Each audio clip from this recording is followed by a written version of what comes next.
Ari manusia teh bakal aya balitungan nyata pagawean di dunya ke di yaumil akhir.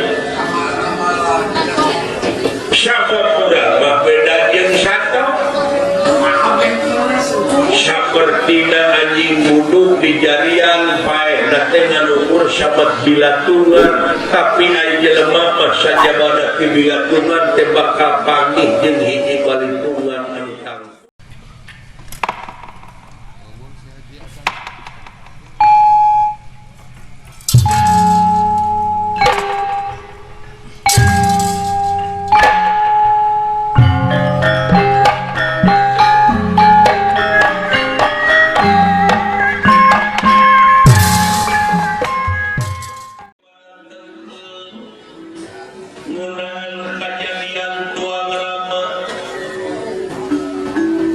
Tikawin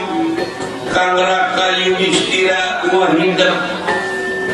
Raja Amarta dugi ka Tuang Rama paman Arjuna Nakula Sadewa ayeuna teh parantos sasana 13 tahun nampi hukuman ti Kurawa. Anu 12 tahun nyata prakaprakan di luhung kamiaka. Anu sataun ayeuna jamur. Anu duka di mana ayana jeung kumaha nasibna. Bujang hingga kanyaring teu ngimpi-ngimpi acan di mana ayana telewo deh tina ngalanggar pelaturan. Ngalanggar karena skenario margi Tuang Rama pangna nampi hukuman ti Kurawa teh teu kirang sareng teu langkung tina teu sapira main tina judi nyaeta tina bubrut main dadu antara Pandawa jeung Kurawa. Pandawa diondang ka negara Astina, ai diondang teh nya diajak main mimiti tina duitan tina 1000-an nepi ka ratusan ribu nepi ka jutaan nepi ka miliaran nepi ka negara Amarta diborohkeun kana main dadu atuh proses ka laut. Anu akhirna negara Amarta diborohkeun kana main dadu da eleh teh dilicikan ku Sang Kuning. Didinya Pandawa masrahkeun kerajaan, masrahkeun negara Pandawa teu RT acan pangkatna.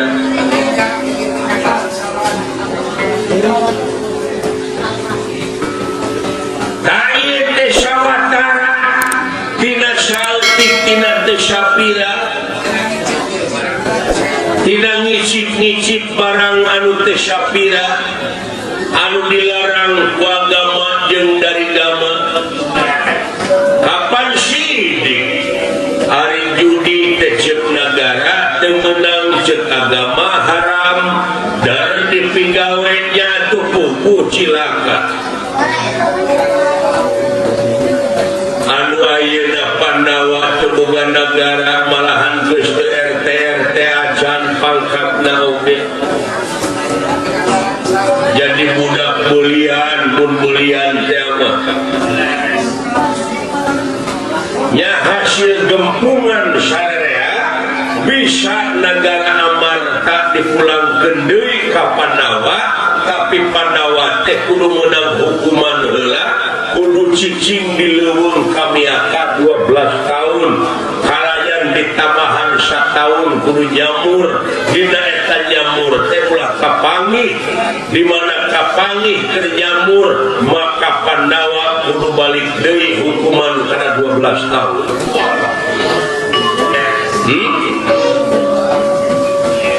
Tanah dietang-etang dugi ka kiwari nyamurna Pandawa teh nyaeta ukur sasasih deui. Taku kituna Purbakesa ulah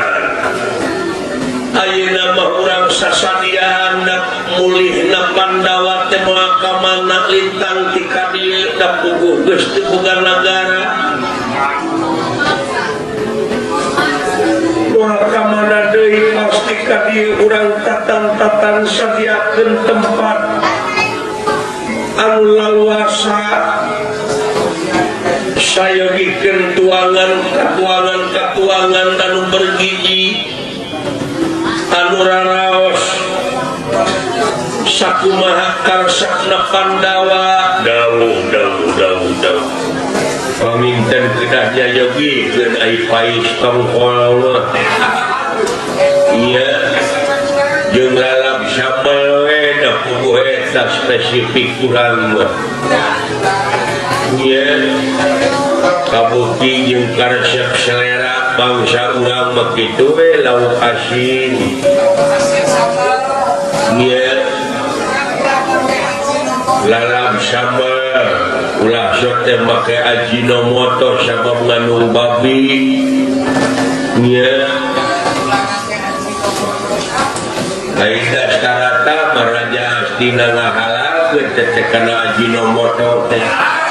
oda aida starata mah teu neuleuk teu nyahoon iya kitu kitu kasih hapunten mo naon ai bade neudeun ka deudeuh nu dakanya aku carita kanu jadi anak da teu asa ka anak mo kaula teh asa ka anak sorangan da milu ngasuh milu kageuleuhan kakeueuhan kaompolan kaerean ku budak teh timimiti diakon-akon make jeung ngompolan sagala ida tolong mah diongklet-ongklet ti lelemet homo eta inget keneh mangga basa ceurik hayang keleci jeung panggal hayang balon baheula keur budak teh malahan hidup Yuswa 3 tahun satengah masih keneh amay-amayan kali hari-hari bagi teu aya pakaran anu teurak di dunya kana eta kali hari-hari anu teu mahna hidup di bon ka sawarga pikeun ngarengsekeun pacogregan di sawarga nyaeta pemberontakan anu dipimpin ku naga persona di nagara Gilingwesi anu akhirna hidup dicetrok ku naga persona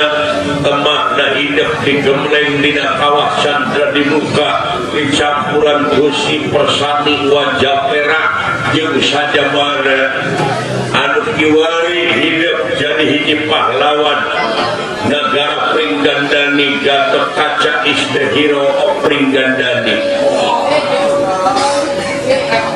numatak hiji pahlawan utama dina waktu ayeuna nemek 3 tahun satengah kapungkur Yuswana parantos aya jasa ka urang sawarga tapi no dambar ayi dan kade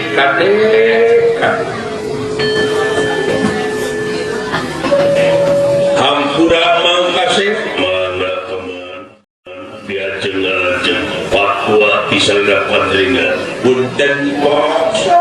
tak wajibat larat hampura cuk mang teh milu ngaharewosan kana batin hidup neun kadeudeung nu dakanya nitip kasih ku jalan carita we mangmadai harta bana mah da puguh hidup teh sagala aya salieu gaji panggedena taku kituna kade ulah boga rasa ieu aing uyah kidul ulah boga rasa ieu aing panggagan ulah boga rasa ieu aing pangaingna di sakolong langit tapi cing inget ari manusia teh nyaeta nu dibatas umur di waktu napas aya nu ngalas umur oge nyaeta di waktu ari urang salaku manusia sanajan sakumaha gagah perkasana oge aya nu leuwih gagah sanajan manusia sakti aya nu leuwih sakti sanajan manusia pinter aya nu leuwih pinter jeung aya nu kagunganana jeung urang ieu hirup di dunya teh moalila da ukur samentara urang teh bakal mangihan hiji alam anu panjang negara tunjung sampurna alam anu tara kaselang-selang alam padang poe panjang alam anu tara kaselang nyaeta ngaliwatan maut nyamuk ari manusia teh bakal aya malindungan nyaeta pagawean di dunya ke di yaumil akhir sapoda mah beda jeung sato sapertina anjing buduk di jarian paeh na teh ngaluhur sabat bilatungan tapi aya jelema mah sajabana ti bilatungan teh bakal panggih jeung hiji balindungan anu tangtu anu bakal dipertanggungjawabkeun ku dirina sewang-sewangan anu mawi ulah pada ngicip-ngicip kana kasalahan sanajan sagede siki sasawi bakal aya balindunganana Gatot kaca jago, Gatot kaca sakti, Gatot kaca pinter ieu dimana geus dicabut umur di ala nyawa kudu kawasa rokrak disebutna bangke disebutna timala sajajar tah di tukang beca maut teh sanajan ayeuna Gatot kaca jelema gagah jelema sakti sok bandingkeun di mana hidup pantes maut hargaan keneh bangke pedak jeung tibatan bangke jelema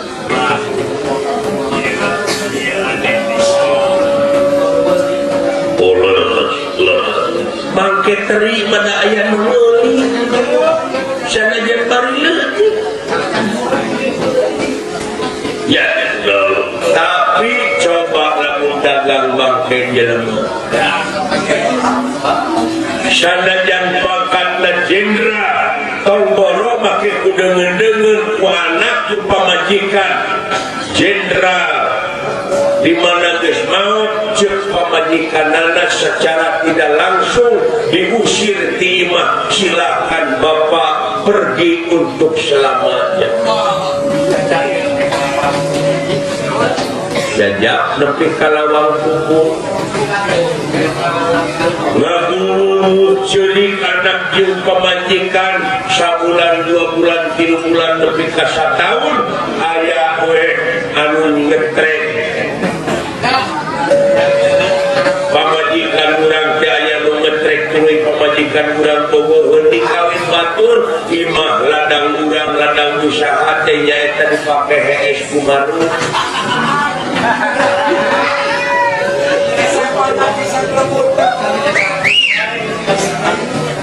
ya dimana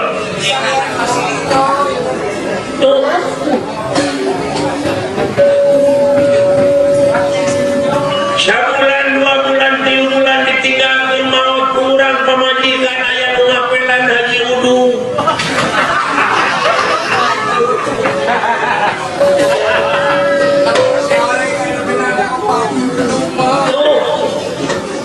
dimana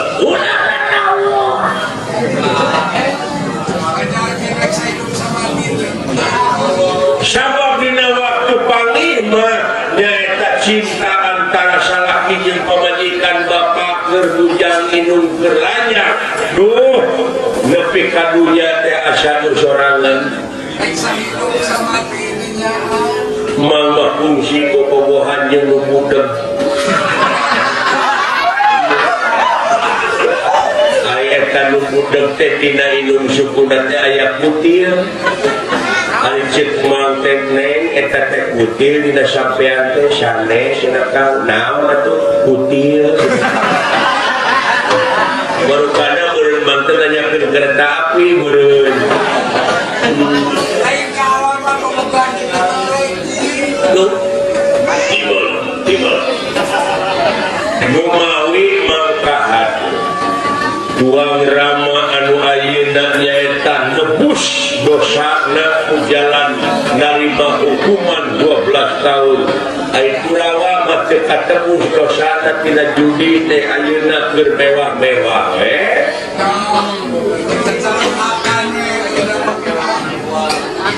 biasa pejabat kabeh barani uang ai rakyat mah hese ngahuap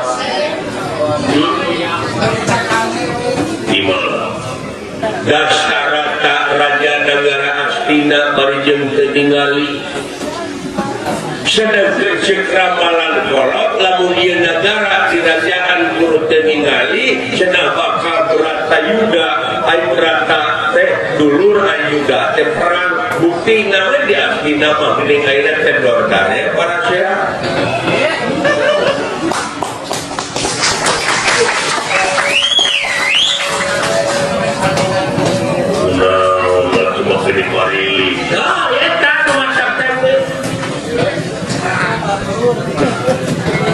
ya iya teh lantaran orang Astina teh ngalangar karena pelaturan sedangkan jek dina pelaturan ari ngajadikeun pamimpin teh nyaeta anu sehat lahirna anu sehat batinna sehat rohanina sehat jasmani nah hati jangan nengkur tiba dari majigana lain dasarata anu teu ningali anu teu neuleuh mah nu milihna negara nomblok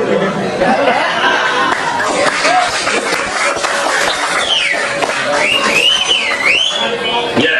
tiba dalam diukurkeun ku masa maloba kene tuang ibu masana teh kapungkur teh dasarata mengasautkeun masana teh tuang ibu pada nyenteng lah tuang ibu temanya temenang awewe jadi pemimpin temenang ulah teh jadi imam awewe mah ya dimana tuh paman hidup anu kiwari jadi ajian hidup nyata braja musti braja papa braja lamatan braja dengkap braja misesa kabeh lah hujat ka tuang ibu ulah jadi raja masakna raja musti lomba tapi melalui lomba tibatan tuang ibu gimana dia nyeri rumah tak tuang ibu mah tarana ngomong jempel sabab naon ada tibatan kudu cekcok bari mata pasien meureun jempet ge ibadah tibatan loba cekcok ku pasien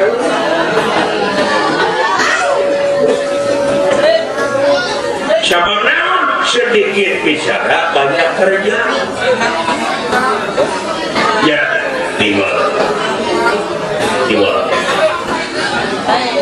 nah itu ayeuna di negara Astina loba nu para saya aya saratana ka itu anjeun gadulit leuh lamun kana leuh mah henteu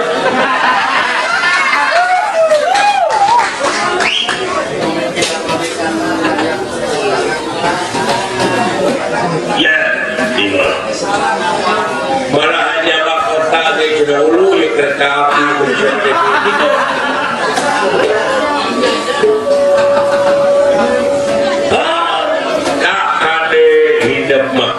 kade bisi diparangkeun hidup dipercaya jadi pamimpin ya eta kudu ngaheulakeun keur kapentingan negara jeung bangsa oge nyemponan kana janjina lamun teh mah hiji pamimpin lancarin ciluncat pulang budar tina tali gandar